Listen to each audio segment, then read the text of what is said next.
Halo, assalamualaikum warahmatullahi wabarakatuh. Hari ini kita akan belajar tema yaitu halaman 44. Ayo membaca. Nah, di sini ada terdapat teks bacaan berjudul Siput Bukanlah Hewan Lemah. Nah, di sini siput menurut sebagian orang dianggap sebagai hewan yang lamban dan menjijikan. Bahkan karena gerakannya yang lamban, tidak jarang orang membanding-bandingkannya dengan kelinci. Siput juga dianggap menjijikan karena tubuhnya yang penuh lendir. Iya, penuh lendir, lambat.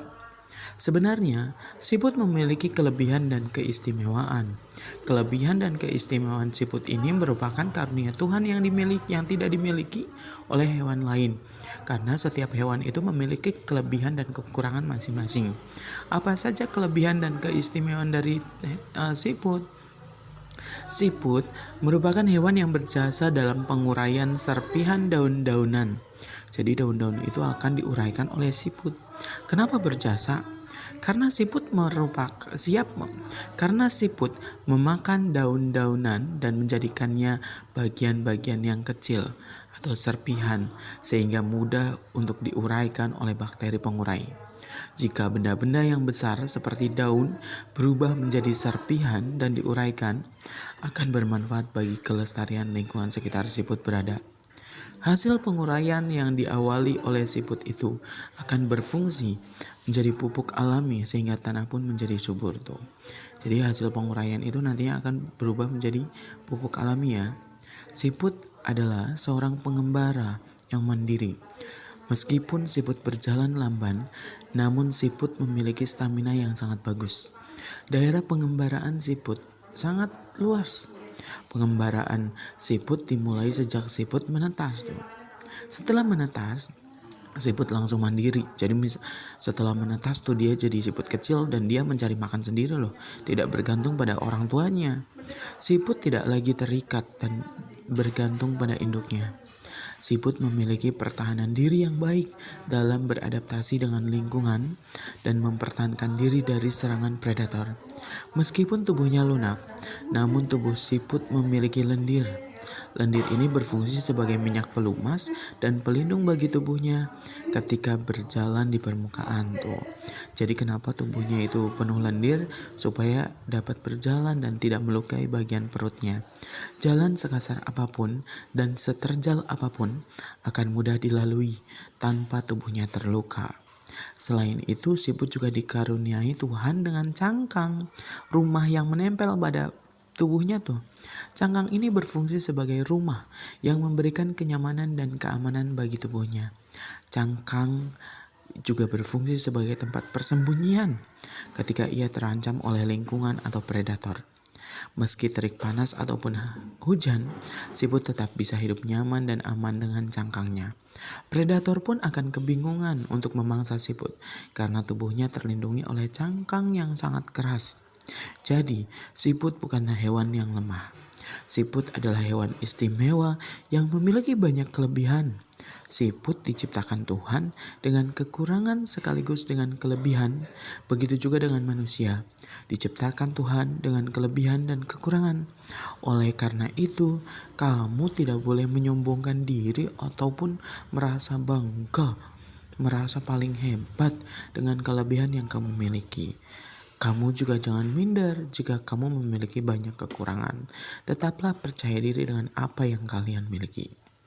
Nah, berdasarkan bacaan di atas, temukan ide pokok dan kalimat pengembang masing-masing paragraf. Nah, untuk halaman 45, mari kita isi ya.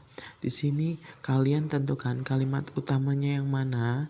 Kemudian setelah itu ambil satu kalimat pengembang saja. Jangan semuanya, ambil satu saja kalimat pengembangnya. Oke? Nah, nanti diisi ini ide pokoknya yang mana, terus kalimat pengembangnya pada paragraf 1 tuh yang mana. Satu saja kalimat pengembangnya. Jadi kalian jangan isi salah satu, tapi ide pokoknya diisi paragraf 1 tuh ide pokoknya yang mana. Terus kalimat pengembangnya tuh yang mana? Jangan ide pokoknya aja. Kalimat pengembangnya enggak. Kadang ada yang mengerjakan kalimat pengembangnya saja, ide pokoknya enggak boleh. Dua-duanya harus dikerjakan, Nak. Jadi ide pokoknya apa tentukan terlebih dahulu, kemudian tentukan juga kalimat pengembangnya, cukup satu kalimat pengembang. Kan kalimat pengembang kadang lebih dari satu ya. Dari titik ke titik kan itu kalimat pengembang selebih dari ide pokok. Oke, nanti kita kerjakan halaman 46 tugas hari ini. Nah, kita lanjut. Kamu telah berhasil menemukan dan menuliskan ide pokok dan kalimat pengembang. Sekarang coba tuangkan isi bacaan di atas ke dalam sebuah gambar cerita.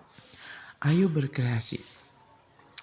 Pada pembelajaran sebelumnya, kamu telah mempelajari ragam cerita gambar cerita atau ilustrasi. Dalam membuat gambar cerita, kamu juga harus mengetahui corak gambar cerita atau ilustrasi.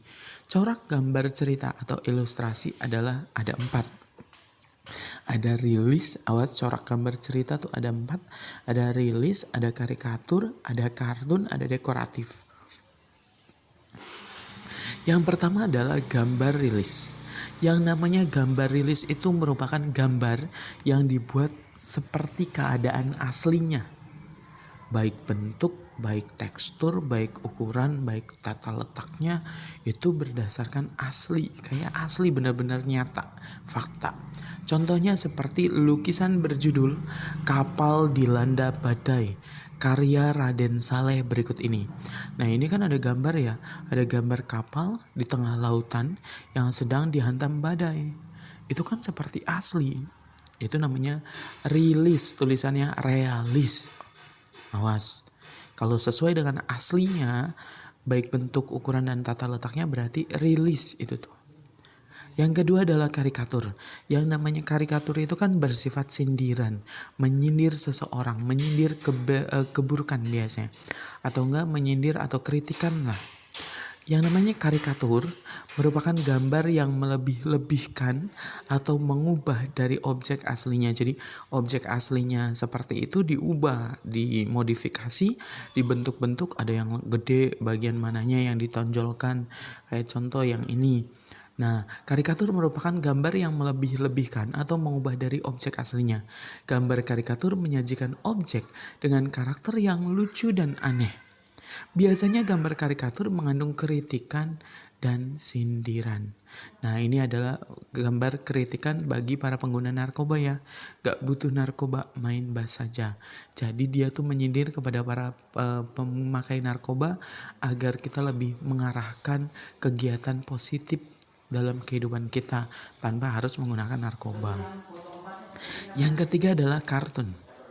Yang namanya kartun merupakan gambar yang berfungsi untuk mengubah dan berisikan humor. Awas, gambar kartun itu adalah gambar yang bersifat hiburan, menghibur, dan berisikan humor. Gambar kartun dapat berupa tokoh binatang atau manusia. Tuh, gambar kartun tuh.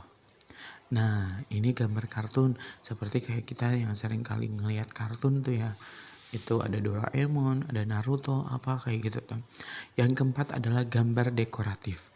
Gambar dekoratif adalah gambar yang disajikan dengan mengubah bentuk objek aslinya tapi tanpa menghilangkan ciri khasnya. Jadi itu gambar sesuai asli tapi dimodif-modif. Kalau yang tadi yang sesuai asli bentuk, tata, ukuran, letak adalah rilis. Kalau ini mah asli tapi dibentuk-bentuk kayak di apa ya, sedikit diubah.